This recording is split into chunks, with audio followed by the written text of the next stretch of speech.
Hello मेरे प्यारे बच्चों, आप सभी का स्वागत है एक नए वीडियो सेशन में। और आज के इस वीडियो में बच्चों हम पढ़ने वाले हैं क्लास 10th के लिए साइंस के एमसीक्यूज़ क्वेश्चन। बच्चों ये चैप्टर वाइज एमसीक्यूज़ क्वेश्चन करेंगे और वही क्वेश्चन बच्चों होंगे जो आपके बोर्ड एग्ज़ाम में आए हुए हैं। ठीक है, अगर आपको भी डर लगता है कि आपने अभी कुछ भी पढ़ाई नहीं की है तो आप परेशान नहीं होइएगा। जो आपको कराए जाएंगे वही आपके बोर्ड एग्ज़ाम पेपर में मिलेंगे, क्योंकि इस वीडियो में वही सारी चीज़ें बच्चों कराई जाएंगी जो आपके बोर्ड एग्ज़ाम में पूछी जाएंगी। अगर आपने कुछ भी नहीं पढ़ा अब भी आप सारे वीडियोस देख सकते हैं। मेरी गारंटी है कि भाई साहब 90 प्लस सब्जेक्ट में आएंगी। जो जो सब्जेक्ट आप अच्छे से पढ़ाए जाएंगे और आप उनका रिवीजन करते हैं, लिख करके बार बार पढ़ लेते हैं, तो मेरी गारंटी भाई कि 90 प्लस अंक इधर से ही आ जाएंगे। ठीक है, तो अगर आप चाहते हैं एक बेहतरीन स्कोर करना तो सारे वीडियोस कंटिन्यूसली लगातार देखिए। और ज़्यादा लंबी वीडियो नहीं होने वाली है, 10 से 15 मिनट के अंदर की ही वीडियो होगी। जो आप 2-2 घंटे 3-3 घंटे की वीडियो देखते हैं उनसे बहुत ही बेटर कम टाइम में आप बहुत सारी चीज़ें सिर्फ आप रट लीजिए। अभी आपने कुछ भी नहीं किया, बस आप रटिए आंख बंद करके, क्योंकि अभी समझने का समय बहुत कम बचा हुआ है। अभी बस आप रट लो मेरे भाई, ठीक है।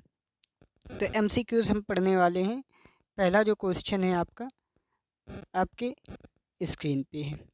देखिए कितने बार बोर्ड एग्ज़ाम में पूछा गया है, 2 बार पूछा गया है। यूपी बोर्ड एनसीईआरटी पर आधारित है।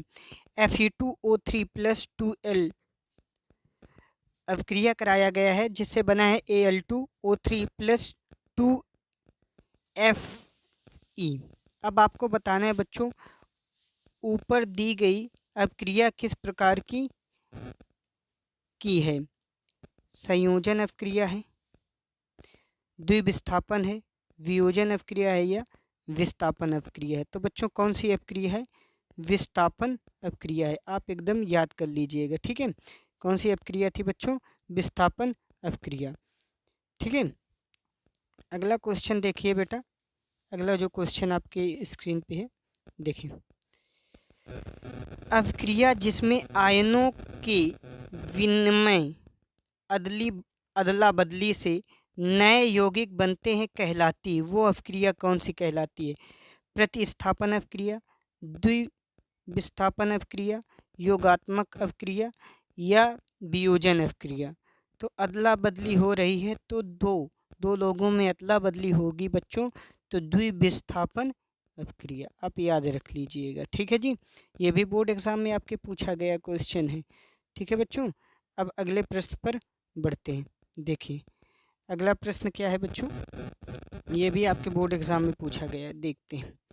कार्बन को वायु में जलाने पर कार्बन डाइऑक्साइड का बनना उदाहरण है। अब संयोजन अवक्रिया का है, विस्थापन अवक्रिया का है, द्विविस्थापन अवक्रिया का है या वियोजन अवक्रिया का है? तो बच्चों किसका है? संयोजन अवक्रिया का। किसका? संयोजन अवक्रिया का। अगले प्रश्न पर बढ़ते हैं बच्चों। अगला प्रश्न जो है प्रश्न नंबर 5, Zn प्लस H2SO4 की अवक्रिया कराई गई है जिससे बना है ZnSO4 प्लस H2 अवक्रिया है। अब ये अवक्रिया आपको बतानी है, संयोजन अवक्रिया है, विस्थापन अवक्रिया है या वियोजन अवक्रिया है या द्विविस्थापन अवक्रिया है। तो बच्चों विस्थापन अवक्रिया है। ये कैसी अवक्रिया है? विस्थापन अवक्रिया है, आप याद रखेंगे, ठीक है जी। तो आप परेशान मत होइए। चलिए अगले प्रश्न को देखते हैं। अगला प्रश्न जो है अगला प्रश्न है, निम्नलिखित में कौन सी एक दहन अवक्रिया है?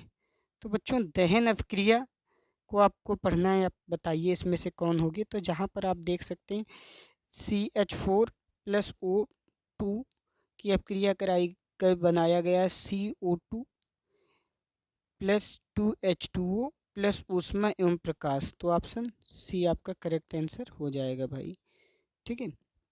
अगला प्रश्न देखिए बच्चों, ये वही प्रश्न लिए गए हैं जो आपके बोर्ड एग्जाम में पूछे गए हैं। इधर उधर से कोई भी प्रश्न नहीं लिए गए, वही प्रश्न बच्चों उठाए गए हैं जो आपके बोर्ड एग्जाम में डायरेक्ट पूछ लिए गए हैं, ठीक है।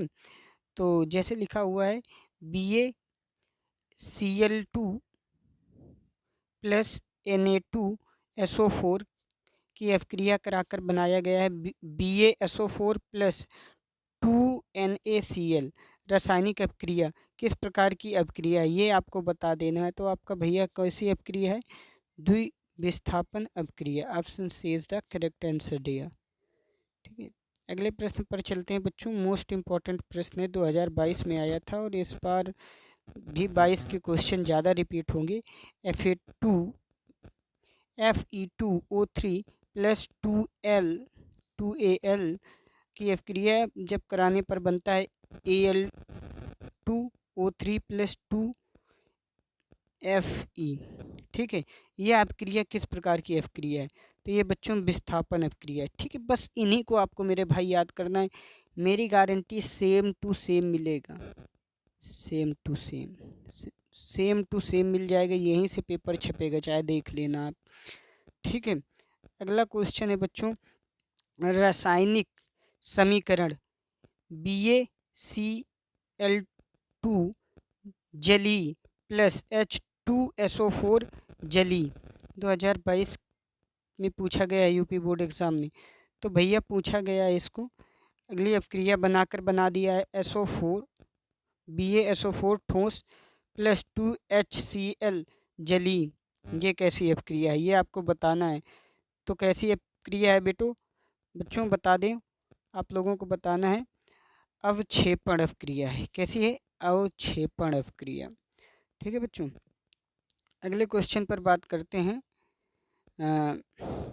दी गई अपक्रिया देखो पूरी अपक्रिया दी हुई है, आपको इस अपक्रिया को देखना है। इसके बाद में ये देखिए, ये अपक्रिया को आप देखिए। इसके बाद में इसका सही आंसर जो हो जाएगा प्यारे बच्चों, वो हो जाएगा H2O मतलब जल। ठीक है, अगला प्रश्न देखते हैं प्यारे बच्चों।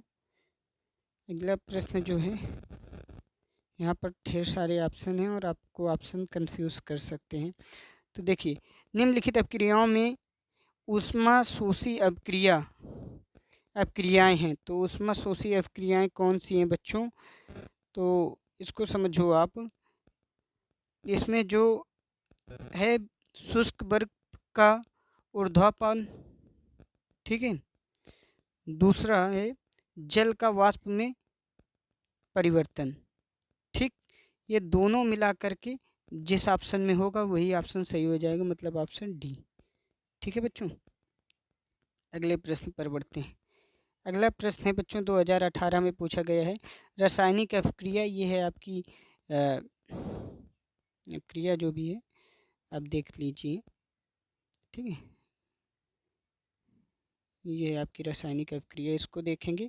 इसके बाद में इसका सही ऑप्शन क्या हो जाएगा आप लर्न कर सकते हैं, SO2।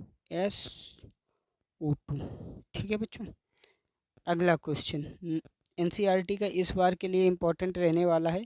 लौह चूर्ण पर तनु हाइड्रोक्लोरिक अम्ल डालने पर क्या होता है? सही उत्तर पर निशान लगाइए। तो भैया क्या होता है, जो हाइड्रोजन गैस एवं आयन क्लोराइड बनाता है, हाइड्रोजन गैस एवं आयरन, हाइड्रोजन गैस एवं आयरन क्लोराइड बनाता है। ठीक है बच्चों, देख सकते हैं। तो ये हो गए आपके मोस्ट इम्पॉर्टेंट क्वेश्चन, जितने सारे थे। तो भाई मेरे बस आपको यही करना है, एक चैप्टर से मैं ऐसे ही कराऊंगा 10-10 15-15 क्वेश्चन, जिससे आपको पूरा बोर्ड एग्ज़ाम में